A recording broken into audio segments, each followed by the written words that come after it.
The snow was falling so hard it looked like the entire world was being erased.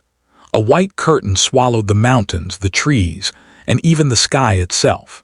And somewhere inside that freezing hell, a group of young American soldiers, most of them still new to war, new to Europe, and definitely new to fighting on the roof of the world, huddled behind their frozen foxholes, praying the Germans wouldn't notice how numb their fingers were or how their brand-new army-issued snow gear already felt like ice-soaked towels weighing down their bodies.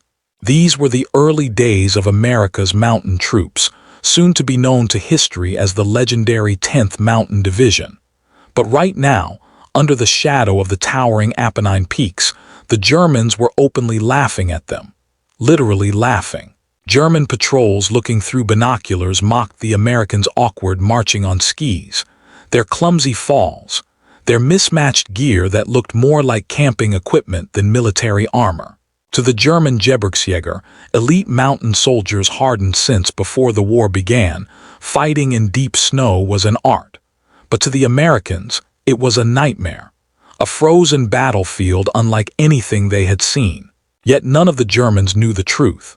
None of them knew that these same Americans, the same men they were mocking, had been training in silence for years, surviving brutal winters in Colorado, scaling ice walls at night, carrying machine guns and mortars through blizzards, skiing 40 miles with full packs, sleeping in freezing caves, eating frozen rations, and learning how to fight in the harshest terrain on Earth. None of the Germans knew that the jokes would end, and that the men they laughed at were about to climb the impossible and change the war in the Italian mountains forever. It all began months earlier, long before the Germans saw the Americans face to face. The U.S. Army had realized something terrifying. The Axis powers dominated mountain warfare. They controlled the winter terrain, the ski routes, the narrow passes, the cliffs, and the snow fields. American troops, used to flat ground and open fields, struggled in the mountains. Soldiers froze to death. Supply lines collapsed. Artillery couldn't move. The terrain itself had become an enemy more dangerous than German bullets. America needed a new kind of soldier, not just tough but mountain tough, not just brave but winter brave. Men who could ski, climb, fight, and survive in conditions most troops would never even attempt to march through. The solution came from an unlikely place: the passionate skiers of the United States.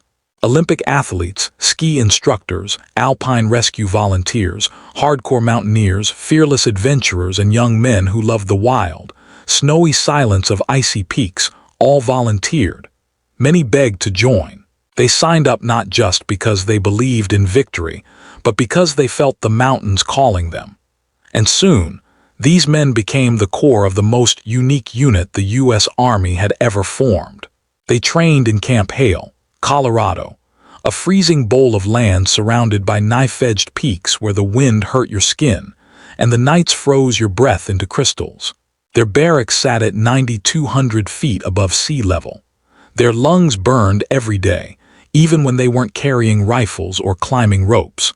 Snowstorms hit so fast that sometimes whole training squads vanished into clouds of white. Instructors would watch with stopwatches in hand, timing how long it took the trainees to dig emergency snow caves before the winds buried them alive. If they didn't dig fast enough, the punishment wasn't yelling, it was nature itself. Camp Hale became both a classroom and a tormentor. The American men were taught skiing by some of the best skiers in the world. They learned how to fight with rifles slung over their backs while sliding down icy slopes at high speed. They learned how to carry heavy machine guns uphill on skis, how to fire mortars on cliffsides, how to scale ice walls with frozen hands, and how to keep their weapons functioning in temperatures where metal snapped and oil turned into jelly. Every step of the way someone would mutter, "A regular soldier couldn't survive this." But these men weren't regular soldiers. They were being forged into something different, something the enemy had never seen from America before. Yet as the training continued, rumors spread from the front lines. The Germans believed American winter gear was weak. They believed American troops couldn't handle deep snow. They mocked the idea that Americans could ski, climb, or march in winter combat. Some intelligence reports claimed German soldiers openly laughed at captured American snow equipment, calling it cheap, amateur, and suicidal. But the men training at Camp Hale didn't care. They didn't need German approval, they needed skill, they needed strength, and they needed each other. And soon enough, they would get their chance to prove everything. The Apennine Mountains of Italy rose like jagged white teeth above miles of valleys, cliffs, and enemy fortifications. The Germans had built their defenses so skillfully, so perfectly positioned on the peaks, that Allied generals dubbed it a stone fortress the world cannot break. The final barrier blocking the path to northern Italy was Riva Ridge, a sheer vertical wall of frozen rock that the Germans considered completely unscalable. They had placed artillery on top, machine guns positioned like eagle nests, observers watching every valley below. If the Allies tried to climb, they would be seen instantly. If they tried to assault the cliffs head-on, they would be slaughtered. The Germans didn't worry about an American attack here. Why? Because the Americans were the snow fools, as some German soldiers put it. Men who couldn't climb, men who couldn't ski, men whose gear looked like it would fall apart after one winter storm. But they didn't know the truth. They didn't know the Americans had already mapped every crack, every ledge, every icy vein on those cliffs. They didn't know teams of scouts from the 10th Mountain Division had climbed the cliff at night, without ropes, without lights, without being seen, to find hidden routes. They didn't know that for days, American soldiers had been quietly preparing, sharpening their crampons, rehearsing in silence, memorizing every inch of the frozen vertical wall. They didn't know that the American troops weren't planning to climb the mountain the obvious way. They were planning something insane, something impossible, something guaranteed to shock the German defenders. They were going to climb the cliff at night, in complete darkness, during a raging snowstorm, on a wall so steep that even German mountaineers believed it could not be scaled by any army. The night of the assault came. The moon was swallowed by storm clouds. Snow fell so heavily that the world dissolved into shifting white shadows. Soldiers could barely see their own hands. And in that darkness, the men of the 10th Mountain Division began to climb. They moved silently, fingers numb, boots searching for invisible footholds on the icy rock. They climbed without speaking, without coughing, without even breathing too loudly. The cliff became a monstrous black shape rising above them. If even one soldier slipped, he would fall hundreds of feet, taking several others down with him. But no one slipped. No one hesitated. Halfway up, the wind roared across the cliffside. Snow blasted sideways, turning the rock face into a freezing waterfall of ice crystals. But the Americans kept climbing. One soldier later said he couldn't tell if the world was shaking or if it was just his frozen hands. Another said he felt like the cliff was swallowing him whole. But the training from Camp Hale took over. The instinct, the discipline, the mountain knowledge they had learned the hard way, every lesson now mattered. Hours passed. The storm worsened. But right before dawn, something incredible happened. Silent shadows appeared over the top of Riva Ridge. American soldiers, dozens of them, then scores more. They had done the impossible. They had climbed the unclimbable. The Germans never saw them coming. Dawn broke like a blade of pale light cutting through the storm clouds, and the Germans stationed on top of Riva Ridge woke to something they never expected in their worst nightmares. American silhouettes, hundreds of them, were rising out of the snow like ghosts. German soldiers froze where they stood, rifles halfway raised, unable to process the impossible sight. The ridge was supposed to be untouchable. The Americans weren't supposed to be there. And yet, here they were, forming firing lines, unpacking machine guns, laying down mortars, moving with a level of quiet precision the Germans had never seen from them before. What followed next happened in seconds. The Americans unleashed a shock attack so fast and so coordinated that German mountain troops didn't even have time to radio headquarters. Rifles cracked. Grenades burst in white flashes across the snow. Machine guns roared like thunder rolling along the mountaintop. German soldiers ran from bunker to bunker in confusion, slipping on ice, tripping over snowdrifts, shouting commands that were lost in the howling wind. They looked terrified, not just because they were under attack, but because they couldn't understand how the Americans had reached them. One German officer was reportedly heard screaming, "They came from the sky. They came from nowhere." Another, captured minutes later, kept asking the same question over and over. "How did you get here? How did you climb that cliff?" But the Americans didn't answer. They didn't need to. Their actions were speaking for them. In less than 20 minutes, the entire ridge, an objective the Allies thought would take days, was in American hands. German troops who survived the initial assault fled downhill in panic, slipping on ice, abandoning equipment, leaving behind weapons, radios, maps, even warm clothing. Everything they once mocked, every joke they made about American snow gear, crumbled in the freezing wind. But the Americans were not celebrating. There was no time. Riva Ridge was just the beginning. The real battle, the one that would define the courage of the 10th Mountain Division, was waiting across the valley. The towering fortress peak known as Mount Belvedere. Mount Belvedere was a monster of stone and ice, wrapped in clouds and crowned with German machine gun nests.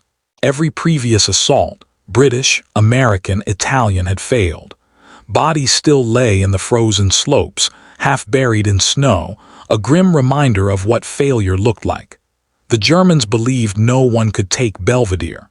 They believed that even if the Americans somehow managed to capture Riva Ridge, Belvedere would still stand like an iron shield protecting the entire German line.